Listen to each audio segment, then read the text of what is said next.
자, 근데 지금 관련해서 지금 그 아주경제 단독이 나왔는데 사실 이게 굉장히 중요한 사안이거든요. 근데 여기에 대한 내용들이 조금 누락돼 있는 게 좀, 바뀌어져 있는 내용들이 꽤 있어요. 그래서 이 기사 보고 조금 대장동 관련해서 추가 취재를 했던 내용에 대해서 여러분들하고 좀, 알려드리도록 하겠습니다. 네, 이재명 대표에 대한 구속영장 청구서에 정확한 사실과는 거리가 먼 표현이 사용된 것으로 드러났습니다. 특히 남욱이 부산저축은행 부실대출 관련 비리로 검찰 수사를 받았다는 문장이 있는데요. 그런데 남욱은 대장동 사업 관련 정치권 로비 의혹과 관련해 변호사법 및 범죄수익 은닉규제법 위반 등 혐의로 수원지검 특수부에서 조사를 받았습니다. 이에 대해서 검찰 관계자는 부산저축은행 관련 비리라고 통칭해서 쓴 거라고 해명했습니다. 뭐야 이게? 지금 이제 대장동 일당들의 이제 그림, 다이아그램이 쫙 깔려져 있는 가운데 사실은 뒤쪽으로 좀 밀리고 있는 사람이 남욱 변호사입니다.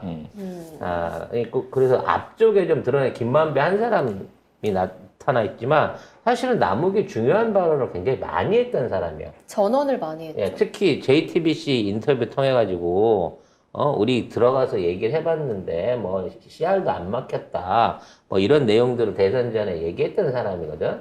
그러니까, 실제로 정영학이나, 김만배보다는 실무에 훨씬 가까운 사람이 남욱이라는 거죠. 즉, 남욱이 원래 이 사업 했었을 때, 이거 이제 제가 전해드린 얘기예요, 추가로. 지금 이제, 그 당시에 초창기 사업 멤버들을 끌어모아가지고 이 사업을 진행했을 때, 제가 말하자면 화류계에서 들은 얘기, 화류계. 또 무슨 얘기 들으시? 남욱이라고 하는 사람이 대장동 관련된 사업권을 끌고 다니면서 이른바 경기도 주변에 있는 재벌 2세들, 3세들을 모아가지고 거의 뭐 일주일에 한두 번씩 강남에서 술을 먹고 다니는 저기를 했었어요. 그래서 그 당시에 야 이거 너희들 들어오면 무조건 건당 1,000억씩 먹는 사업이다 라고 얘기를 하고 다녔어. 그래서 사실 이 사업의 처음 주최를 했던 사람은 남욱이었다고 오히려 의심이 되고 있습니다. 그러니까 처음 시작해서 이제 다른 업체가 시작했던 게 부산저축은행 부실로 해갖고 넘어가게 된 사안에서 그걸 받아갖고 본격적으로 이거를 시작하려고 했던 사람은 사실은 남욱이었어요. 근데 남욱이 이걸 하려고 주변에 있는 사람들을 못해서 이 일종의 펀딩을 하기 위해서 재벌들을 많이 만나고 다녔단 말이야. 그러면서 그 사람들은 하도 뻑적지근하게 술을 먹으니까 소문이 난 거지. 지금 이런 사업들이 진행 중이다. 그러다가 이거를 진행하는 과정 중에 이제 주 타겟이 됐던 SK의 그 언니하고도 남욱이 친한 사이예요. 그러니까 최태원 회장 그 누나하고도 여동생하고도 그래서 그쪽에서 돈을 끌어온 사람은 그때까지만 해도 남욱 변호사였단 말이지. 문제는 남욱이 이걸 해갖고 끌고 가려고 하는데 도저히 이재명 시장하고는 이게 역할이 안 되는 거야. 연결이 안 되는 거야. 그래서 이 문제를 해결하기 위해서 끌어들인 사람이 김만배였고, 그래서 김만배가 끌어들여갖고 야 이제 니들은 손 떼. 내가 알아서 해줄게. 라고 얘기를 하면서 자기가 알아서 이 사업을 진행하겠다 해서 끌어들인 게 김만배와 정영학이었다는 거지. 그래서 정영학도 회계사였기 때문에 사실상 뭐 크게 역할을 한 게 돈 계산을 하기 위한 역할을 했었고, 김만배하고 남욱하고 사실상은 가장 많은 대화와 관계를 이어왔단 말이에요. 그래서 남욱이 이 모든 내용을 녹취를 한 거야. 지금 녹취록이 남아있는 게. 왜? 김만배가 떼먹고 돈을 안 줄까봐. 그러니까 김만배는 정영학이나 정영학 변호사 밑에서 사업기획단에 들어갔었던 정민용 변호사인가요? 갑자기 이름이 생각이 안 나네. 초창기 때 평택 평택개발공사라고 해갖고 지금 대장동 사건, 그 대장동 개발에 대한 원안을 만들었던 그쪽에 들어왔던 정민용 씨 맞죠? 정민용 씨하고도 남욱이 친한 사이고 그쪽에 있는 그 사람을 끌어들여갖고 이와 같은 초기 기획을 했던 사람이 남욱이란 말이야.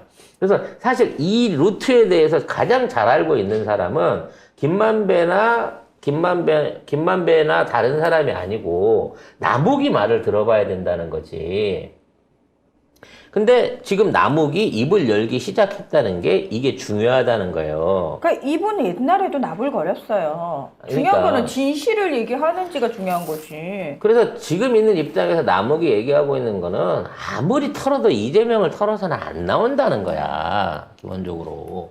왜냐면 본인이 사업 구상을 시작했을 때부터 이재명은 배제를 하고 아예 끼워놓고 가질 않았어. 근데 그걸 할 수 있다고 온 게 유동규인데 유동규는 아무것도 못했어, 사실은.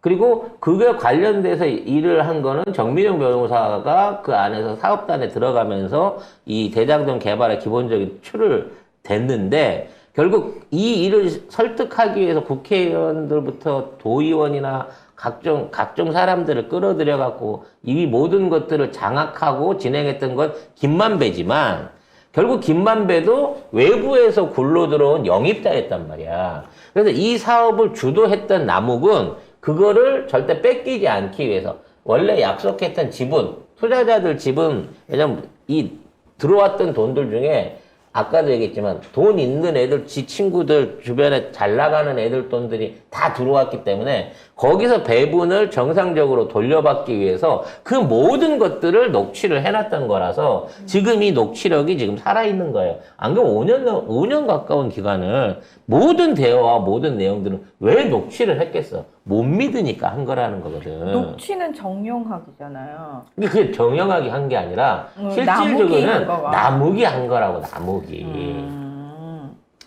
그래서 지금 정영학이 외부적으로 갖고 남욱이 상대적으로 그 주목을 못 받고 있는 건 남욱이 알고 있는 디테일들이 정영학보다 훨씬 많기 때문이고 이게 김만배나 유동규가 주장하는 바하고는 배치되는 내용들이 굉장히 많다는 거예요.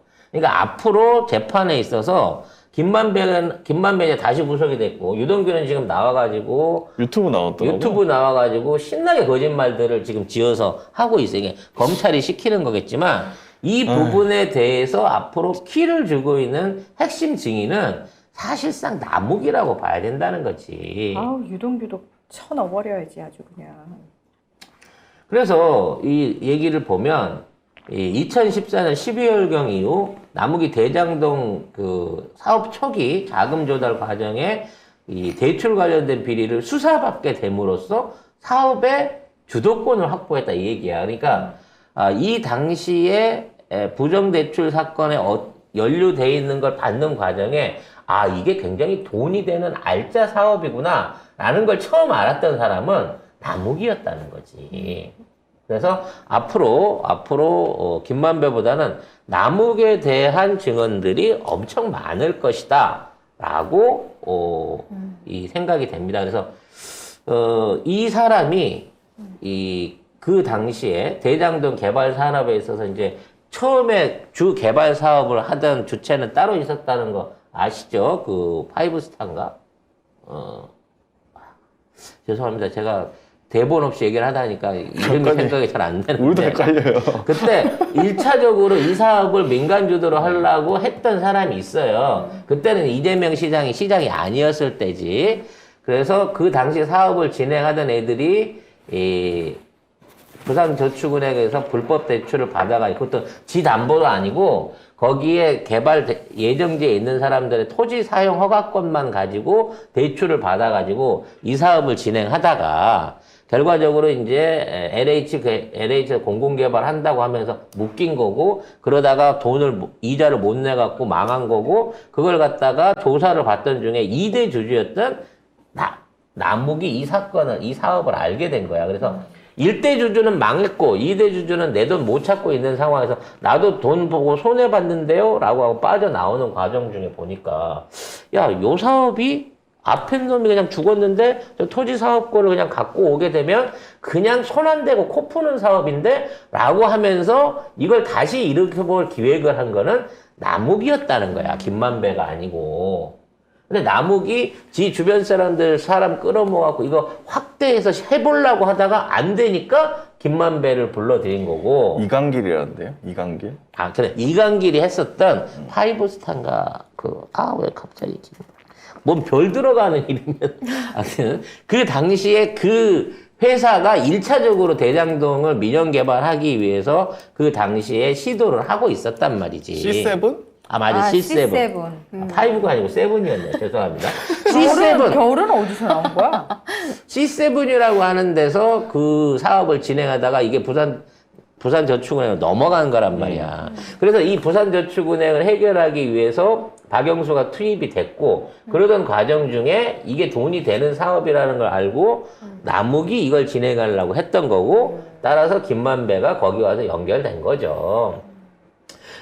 중요한 건 대장동을 하기 위해서는 이 C7이 망하고, 이강길의 C7이 망하고 남욱 주도로 다시 김만배가 끼어들면서 2차로 이 사업이 벌어지면서 이게 LH에서 넘어가서 민간 개발로 넘어왔다가 이재명 시장하고 부딪혀갖고 거기서 다툰 얘기, 그래서 그걸 다시 입찰을 받기 위해서 박영수와 김만배가 했던 얘기까지 연결고리를 안 만들면 시작점이 없다는 거야. 왜 이 사업이 시작됐느냐에 대한 원초적인 고리가 없다는 거지. 그래서 이제는 남욱이 오히려 김만배가 아닌 주사업자가 되는 거예요. 이건 뭘 의미하냐면 남욱은 진짜 사업을 하려고 했던 사람이야. 대장동을 돈을 벌으려고 했던 사람이고, 이 사람한테 붙어서 매니지먼트를 전담한 김만배는 뭐가 되냐면 그 당시 유동규와 같이 이재명 시장의 정치적 성공을 도와서 나중에 대통령을 만들기 위해서 노력을 했던 이재명 편에 가장 가까운 최측근이다. 이 그림이 나오는 거예요. 그러니까 지금까지는 사업하던 사람이 김만배였어. 근데 이제 달라졌어. 지금 사업하려고 했던 사람은 남욱이야. 근데 그 남욱이 하던 사업을 하기 위해서 대외 역할을 했던 김만배가 순수하게 이재명 편이고, 그래서 그 이재명 편에 붙어서 이걸 한 이유는 이걸 치적으로 쌓아놓고 난 다음에 거기서 나온 자금들을 뒤로 꼬불쳐 놨다가 나중에 선거 자금으로 쓰기 위한 거다. 라는 시나리오의 시작이라는 거죠, 이게. 소설이다. 뭐 소설이 아니라 걔들이 할 수 있는 기소의 방향인 거예요. 이게 소설이 아니라 얘들이 주장하는 내용으로 한두 달까지도 안 갈 것 같아요. 한 달 안에 이 그림이 나옵니다. 자꾸 가르쳐 주지 말라니까. 아니, 미리 얘기를 안 해주면, 미리 얘기를 그대로 안 하잖아요, 해주면 지금. 따라가는 것처럼 되잖아. 게 내가 미리 얘들이 이렇게 할 거라고 예고를 해주는 거예요. 아니, 댓글에 그런 댓글이 있었어요, 어제도. 가르쳐 주지 마요. 얘들이 그렇게 빨리 안 돼. 내가 말한 걸 듣고 지금부터 준비했다고 이게 안 되고, 이미 그런 방향으로 가기 위해 이제 남욱을 앞에다가 밀어 넣는 거예요. 이게 이제 이재명 대표에 대한 구속영장 청구서에 있는 내용들인데, 거기 보면은 이것뿐만 아니라 부실하고 좀 이상한 내용들, 그런 것들이 많은데, 뭐 부실 대출 비리라는 표현이 또 반복적으로 등장합니다. 근데 당시 이제 주인 검사가 경이었고, 경은 대선 당시에도 그건 부실 대출이 아니었다라고 계속 얘기를 했는데, 이제 어쨌든 본인이 내가 부실 수사를 했어 하고 이제 시인한 셈이 된 거잖아요. 검찰이 윤석열의 말을 반발하게 된 거지. 반박한 거지. 이게 부실 대출이었다. 왜냐면 그 원론적인 문제가 해결이 안 되면 왜 김만배의 역할과 그리고 거기서 나온 돈들이 이렇게 터무니없이 많이 남았나 라는 부분이 해결이 안 되는 거예요. 종잣돈을 누가 댔는지 모른다고. 그 당시 김만배가 이 사업에 참여했을 때 김만배가 직접적으로 돈을 투자할 수 있는 능력이 전혀 없었어. 유동규도 마찬가지로 다 거지 새끼들이었다고. 근데 그런 것들이 나중에 최고의 배당을 받아갔으니 분명히 얘네들이 전주가 아니라는 건 사실인 거지. 그럼 이제 그 전주를 잡아야 되는데 어디서 나타났는지 알 수가 없으니까, 그리고 그 돈이 어디로 쓰여졌는지도 못 찾으니까 엄밀히 따지면 이른바 그 김만배가 소개한 박영수 주변에 있는 사람들이나 관계기관이나 금융기관 같은 데서 투자를 해준 거지. 그리고 거기에 대한 수익을 포기하고 나갔잖아. 1조 1,000억 원 넘는 돈을 빌려주고 이자하고 50억 수수료만 받고 나갔단 말이야, 은행이. 누가 그런 미친 투자를 해주겠어. 그래서 그 돈이 고스란히 민간 사업자 수익으로 올라온 거야. 원칙적으로 따지면 투자에 대한 인센티브로 해갖고 돈 낸 투자 기관들이 그 돈 다 가져가 버렸으면 개인의 수익이 몇 천억씩 남을 수가 없지, 그 사업이. 그래서 그 없어진 사업들에 대한 묻혀있는 돈들도 거기에 연관돼 있던 놈들이, 즉 김만배가 아닌 그 박영수의 일당들한테 이미 분배가 어느 정도 돼 있을 거고 정영학은 그 돈을 나눠주는 역할을 충실하게 했단 말이야. 그래서 지금 있는 상황에서 지금 못 찾아낸 돈들 있잖아. 50억씩 나눠주고 이런 표면적으로 보이는 돈 말고 못 찾아낸 돈이 수천억이에요. 그게 이건 다 김만배나 유동규 코주머니를 통해 갖고 어딘가에 있다라고 저수지에 담아져 있다라고 해야 이 논점이 맞아. 왜냐면 대장동 수익 중에 가져간 게 없어, 걔들은. 걔들이 뭐 어디에 천억짜리 빌딩을 갖고 있거나 지금 뭐 거대한 대기업을 갖고 있는 예금을 갖고 있는 게 아니니까 최소 현재까지도 분배 안 되고 숨어 있는 자금이 최소한 1,500억에서 2,500억 정도는 있는 거예요. 못 찾았으니까. 그러면 그 돈의 실질적인 주인은 누구냐? 이거는 뭐 박영수 일당인 건데 이거를 다 나중에는 이재명 비자금 내지는 이재명 대선 자금으로 준비 중으로 묻어놓은 돈 이렇게 되는 거야.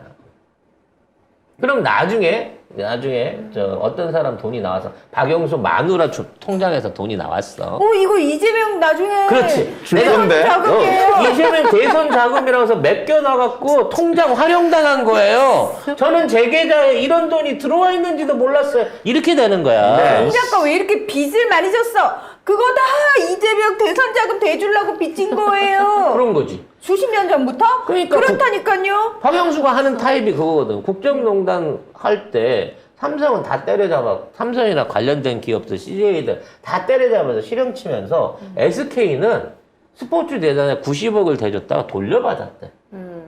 아니 어떤 미친놈이 대통령한테 90억을 상납을 하고 에이 나 맘 바뀌었으니까 그 90억 돌려줘요 하고 받아가냐고. 그렇게 할 수 있어? 좋겠다. 그 정도 배짱을 부릴 수 있냐고. 근데 유일하게 SK만 사업체를 면한 게 돈을 토해냈다는 거야 나중에. 그게 이런 방식으로 사기를 치는 거야. 지금 이 대장동을 파고 들어가면 아직 분배 못한 저수지가 김만배와 유동규를 비롯한 그 주변 애들 저수지에 쫙 깔려 있어. 그리고 그 돈은 그분 거야. 그분은 박영수와 그의 엑스트라들이지. 그래서 그 돈이 어차피 수사하면 튀어져 나올 건데, 그 돈이 이제 못 먹어. 찾아내게 되더라도. 왜냐면 이재명 대선 돈이라고 해야 되니까. 차마 그 돈을 실은 그거 내 거여서 할 수 있는 건 없기 때문에 앞으로 무슨 계좌가 더 나온다고 하더라. 50억 크랩에 대한 계좌를 확인을 한다고 하더라도 아유, 다 사실은 명의만 통장만 활용한 거였어. 사실은 대한민국 모든 검은 돈이 다 이재명 대선 자금이었어. 이거 뭐 거의 문재인 그 금 200톤이랑 똑같은 거잖아. 그렇습니다. 그렇지. 문재인 대통령 금 200톤을 전 세계에 부산에 쌓아놓고 전 세계에 있는 금을 200톤이 해봐야 4조 5천억 밖에 안 됐어, 그 당시에. 그 정도 수준의 금괴를 갖고 계신 분이었는데, 지금 그러면 어디 청와대 뒷마당이 됐든 양산 사저 지하실이 됐든 금이 좀 나와야 되잖아. 문재인 대통령 돈 쓴 게 어디 있어, 도대체. 없잖아. 똑같은 거야, 지금. 그래서 이 그림으로 간다는 거지, 결과적으로는. 그럴지 안 그럴지는 여러분이 두고 보시기 바라겠습니다. 200톤은 그때 당시에 전 세계 금 보유량의 국가별로 했을 때 21위였습니다. 200톤은. 왜냐면 우리나라 국가 공식 보유금이 124톤이에요.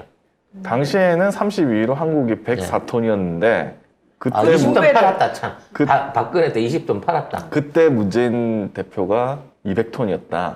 그렇지. 2배를 가지고 있었다고. 근데 이거를 믿고 있는 사람도 있었다. 아직도 그 공개 찾아다니는 사람 있잖아. 제정신인가? 아우. 자, 돌아보면 제정신인 사람은 몇 없는 것 같아요. 네. 그때 문재인 대통령 치매라고 했던 사람도 많았어요. 조선일보는 아예 그때 페이스북에다가 치매라고 썼다가 지우기도 했고. 자, 아무튼 지금 있는 상황에서 검찰의 대장동 논리의 변화에 대한 부분을 송 작가가 미리 좀 힌트를 드렸는데, 자, 요 내용들이 조금 있다가 언론에서 비스무리하게 흘러나오는지 안 흘러나오는지 제발. 지켜보도록 하겠습니다.